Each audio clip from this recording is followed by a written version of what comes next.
Elon Musk had issued a stern warning to all of you who are even thinking about buying a gas car, especially in the next few years. Normally, I think he overdoes things, right? He kind of exaggerates and stuff like that. But at this time, I think he's right on the money. I'll tell you what he said on Twitter, obviously, and let's discuss this, because this is an issue that I think even those people who buy electric cars, sometimes their second car or their kid's car is a gas car. I think everybody, and we all have friends and family, right? That they always ask us, what kind of car do you recommend, especially me? So this is something we should talk about. By the way, if you are interested in what's going on in the exciting world of electric cars, things are getting more and more interesting. Don't forget to hit that subscribe button. And if you already have, then there's a bell notification icon. So hit that as well. All right, so here's what Elon posted a while back, right? Like, this is what he was talking about. He was basically saying how Teslas are going to be worth over $100,000, $200,000, especially the Model 3s with all of the new self-driving equipment, because they will be running around in driving people without, with the self-driving technology. Now, that's how I think he exaggerated before. That's not the new Twitter statement that I'm talking about, but this is how he exaggerated before, because, like, I have a bed in my house, right? And normally it would cost less and less the more I sleep on it, right? I'm sure your bed is exactly the same way, a few stains, and it's really just has no value, right? But technically, I can also rent out my room on Airbnb, and my mattress will be actually an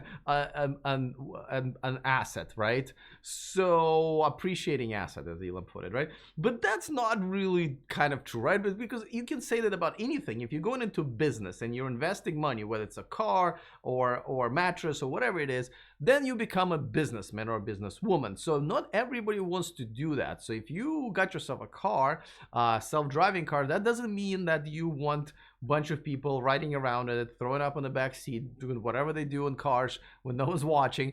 I think most people will opt out of that. And there's also so many people who want to pay for the ride. And there's way more people who own these cars at some point, right? So I think that is not exactly what's going to happen. But the tweet that he actually put out the other day is right on the money. So he was essentially saying that, and he's replying to Sam Talks Tesla. I've never heard of him, but Elon has. He basically said, your comment above, who in the right mind would buy an ICE after 2025, knowing its residual value will be zilch. Legacy auto, go EV or go bust, is super important for car buyers. Residual values for gas diesel cars will plummet in coming years. So if we're talking about right now, obviously it's a little premature, but if we're talking about in upcoming years, I think that's where he has the point. I have to admit that, a lot of my friends and family ask what kind of car they should be buying next. And if I know that they don't have an overnight charging solution, I tell them, hey, you know what? For now, I think gas car is still for you. Of course, try to get a plug-in hybrid or at least a hybrid, but an all-electric is just not for you. You're just going to hate it, right?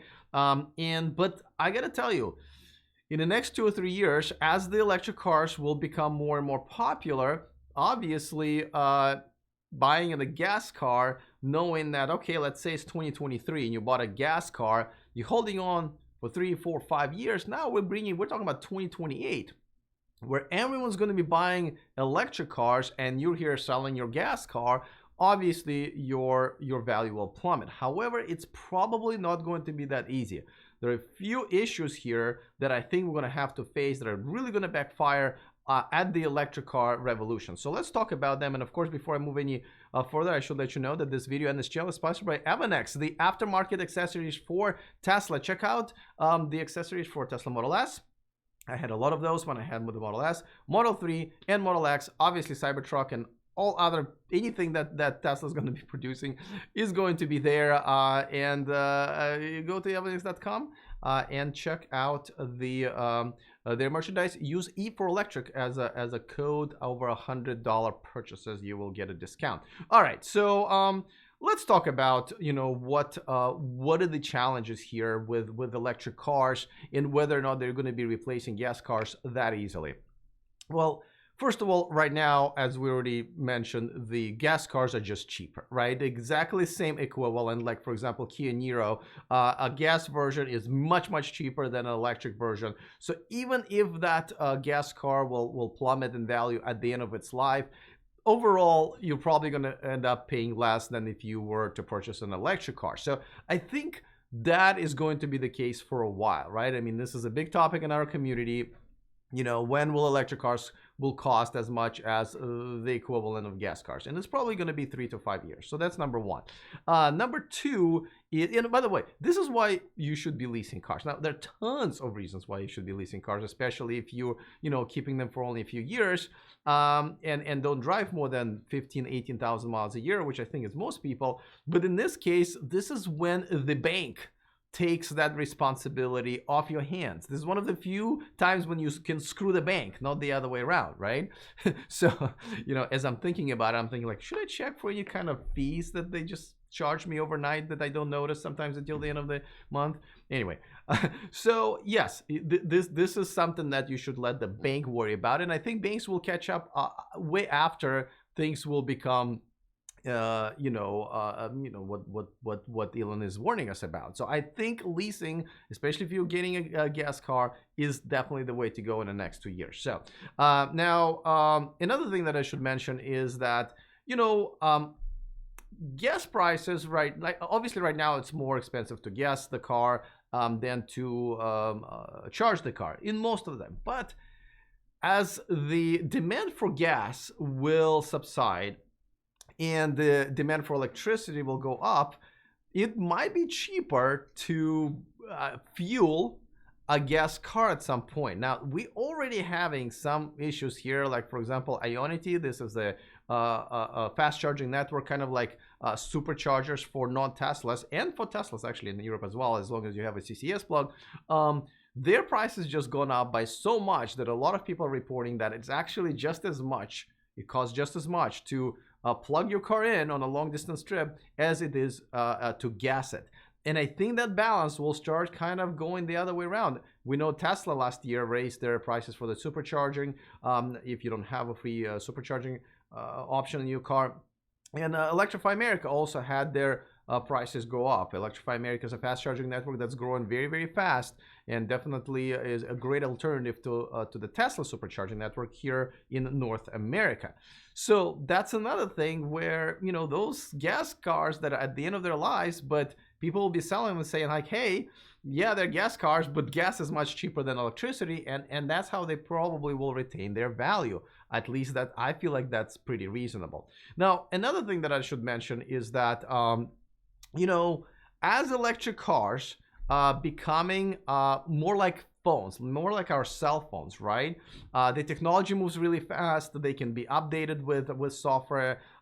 We've seen the growing pains with Tesla already that every year the computer has to be upgraded, the cameras have to be upgraded in order to keep up with the software, right?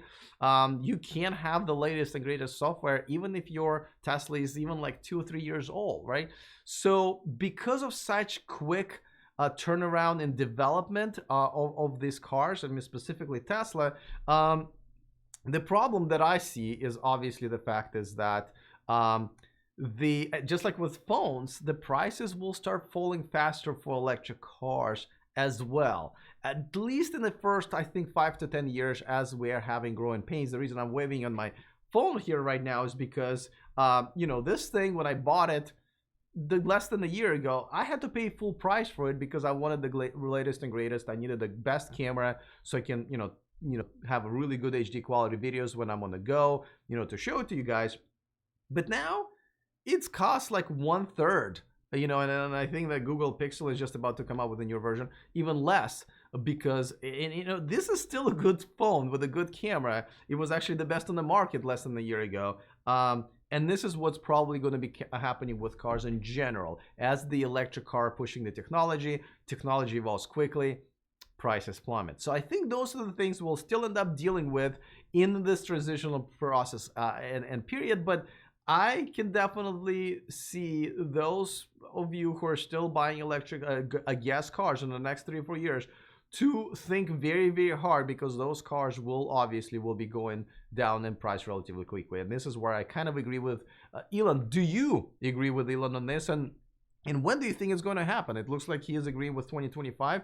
Let me know in the comment section. By the way, if you want to follow me around the country and around the world as I travel to bring you guys these stories, check out the behind the scenes pictures and videos. You can see that on Instagram under E4 Electric. And of course, if you haven't subscribed to this channel, don't forget to hit on that big subscribe button and then the bell notification icon so you don't miss anything moving forward. All right, I am looking forward to your comments. Other than that, I will see you guys next time, and remember to stay charged.